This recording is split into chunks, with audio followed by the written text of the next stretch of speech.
Hi everybody, it's me, Dean Miller, the dog counselor, and I am coming to you live here on the Wolf Driver channel as I do every Thursday night and Sunday night. I'm glad you could join us today. I'm going to try to, there it is. I had to put the clock on so I know how much time I have tonight. I think I have to keep checking it with that little dot. It doesn't stay up. Sorry, I'm talking to you about technical stuff that you don't even have to worry about. But anyway, I am the dog counselor, Dean Miller, and I'm here to talk about dog training and dog teaching.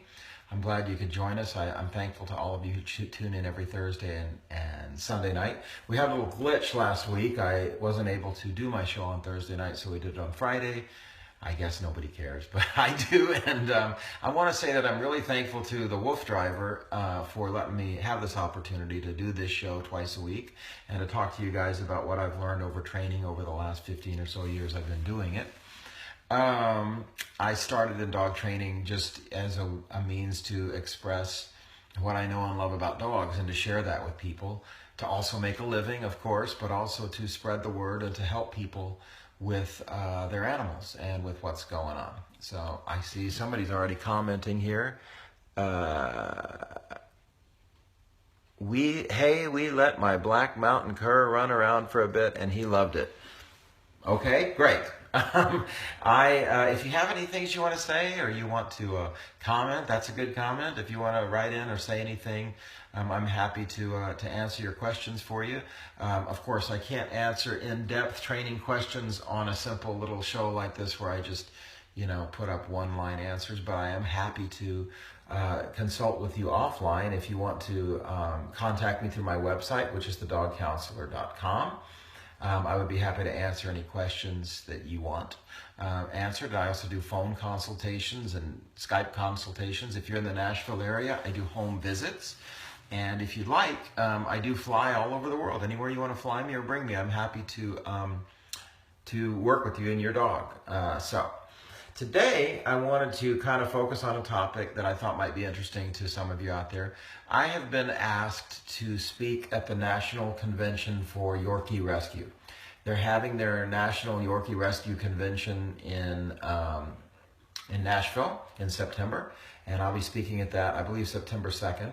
And I'm just doing a seminar, which I teach a lot of seminars where I just stand up and talk about dogs in general, or I also customize my seminars depending on the situation.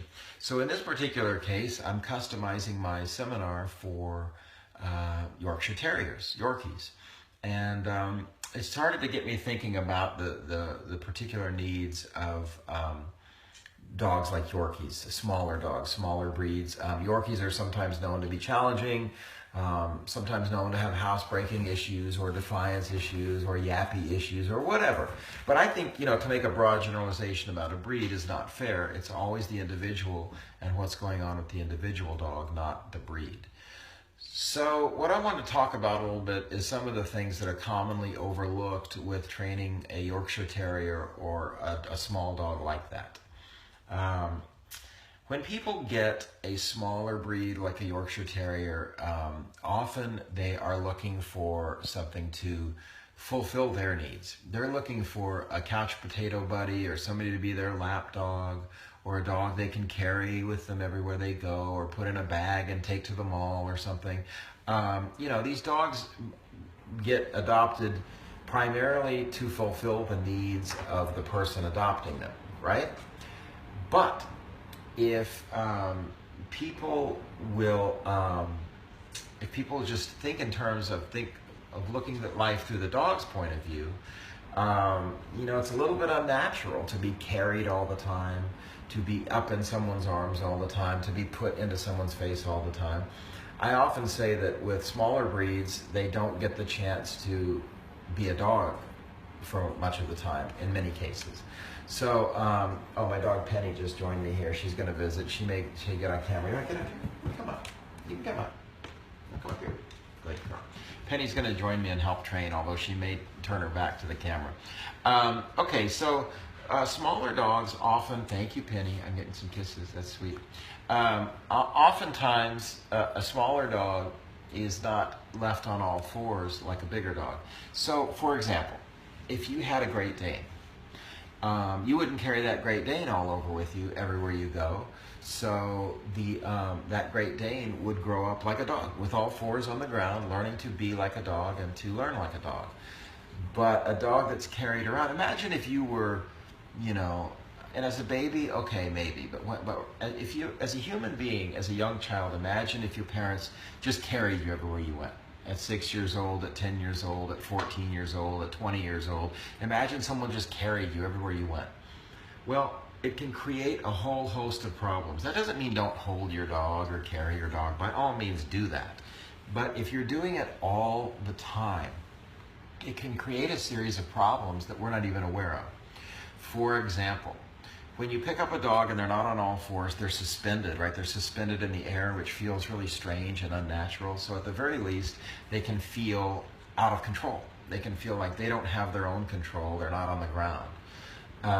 And a dog that's bigger, like a pit bull or a lab or a Great Dane, you know, we're down there teaching them in their world on all fours, the way they live and the way they think.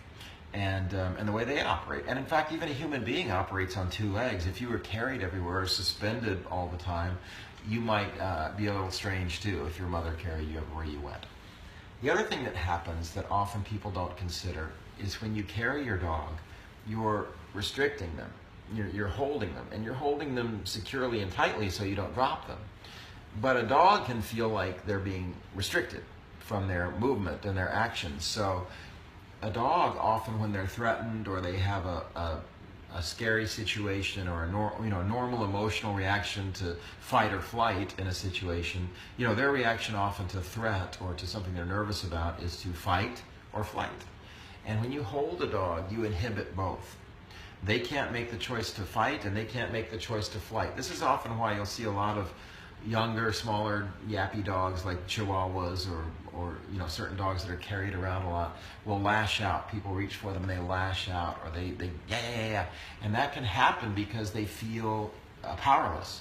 And so the only power they feel that they have to say, don't reach for me, is to bite back or bark back. And so when they're held and restricted all the time and people are reaching for them, it's just unnatural. I guess it comes down to it's just an unnatural position for a dog. So we want to be aware of that. We want to not carry our small dogs all the time. We want to balance the time between when we're carrying them and when they're down on all fours. We want them to have a natural dog life balanced with holding and carrying. Okay, so there's that. Then in addition, I don't think people even consider this, but they're carrying their dog is restricted from fight or flight, they're held in their arms, and people go to see a new person, for example, and they go to hug them. Hi, how are you? Hello, oh, hi, they walk up and shake hands. And what you're inadvertently doing is putting this dog directly in the face of another person. You're forcing them into the face of someone else, which in dog world, when a dog comes forward like that, that's very dominant, that's very threatening sometimes. And so maybe the dog doesn't want to be dominant and threatening. Maybe the dog doesn't want to move into that person's face. But we're giving that dog no choice. We're holding them, we're moving into the face of that other dog. And so the dog is being thrust into a bizarre situation. So imagine just in that little sample scenario. You're holding a small dog, you're restricting them, you're inhibiting their fight or flight, and you're shoving them in the face of something larger and more threatening that they don't understand. How weird is that? Imagine the array of problems that can create in your small dog. When in actuality, if your dog were down on all fours, able to sniff from a distance and meet a person in a normal way that a dog does, imagine how it would diffuse most of those problems. And so when we raise a dog like that, oftentimes we create a series of problems that just wouldn't be there normally if the dog were maybe a larger, more balanced dog. Another consideration with small dogs is that when we carry them, we're often baby talking and loving and really sweet, and we baby our dogs, and we don't balance that with structure and discipline. So the dog is only getting love and affection from us, which makes us appear that we're wonderful, but that we're not strong, that we can't handle a situation. And so if we're picking up that dog and they don't feel that we're strong enough or stronger than them, that we're weak and soft, Maybe they might feel like we might drop them. Maybe they might feel like we're not strong enough to carry them around. If they feel they're stronger than us, it might feel weird to them to be carried around and held by someone with a softer, weaker energy. So they can be afraid too. That's another thing to consider. And then when we're carrying these little dogs around all the time, we are also restricting them from normal bathroom habits, normal in and out of the yard, normal leash habits, normal following us around at our ankles and our feet, which is where they normally should be most of the time. And it just creates an array of problems. So carrying a dog around and having a tiny dog often creates many more problems than an average sized dog deals with. So those are some things to consider when having a small dog. We also want to, just like a regular sized dog, not regular, but a larger sized dog, these smaller dogs have the same instincts and same needs. You know, a pit bull has the same basic needs and structure and wiring of the head as a Chihuahua. A German Shepherd has the same needs and wiring as a poodle. You know, they all have different individual traits and personalities, just like humans do. But humans have some core needs.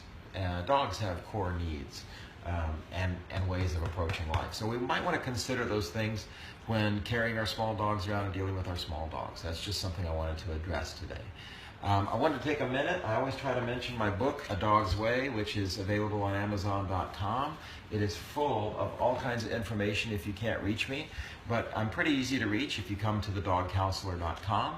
I'm happy to book phone appointments and Skype appointments, or fly anywhere or come to you and do any kind of work you'd like. Let me check the time here. I always have to check my time. Oh, I'm doing great on time today. Usually the time flies and then I run out of time. The last couple of times I've alluded to some dog training stories. I was telling some stories about my life as a dog trainer and some of the more interesting and bizarre or harrowing stories. Last week I talked about when I trained dogs from Iran over the internet because dogs in Iran are not considered, they're considered unclean, and they have laws against dogs in Iran. And there's one shelter in the whole nation of Iran, and I tried to help through people who work with that shelter and through the dogs there to teach over the internet. And so we talked a bit about that last week. But this week I wanted to talk about some of my other doggy adventures as a trainer. I've often thought that my life is like a show, is like a reality show. And it's not only dog training, but it is, it's kind of like a reality show, because not only am I training dogs, teaching dogs, working with dogs, but I do in-home training. So every day I walk up to a door, sight unseen, I knock on that door and they open their door and my clients bring me into their world, okay, into their home, which I'm very grateful for. I try to be very respectful of that. I try to be very, polite and try to defer to the person and realize that it's their home that I'm teaching in. But as you can imagine, there are some strange, challenging, different people out there, and there are some weird situations and some homes. As you go into them, you can only imagine the bizarre things I see sometimes. So I just wanted to talk in general about that. I was going to talk about some of my more harrowing, bizarre dog training situations. I will say that one time I went to a home and they had an American Bulldog.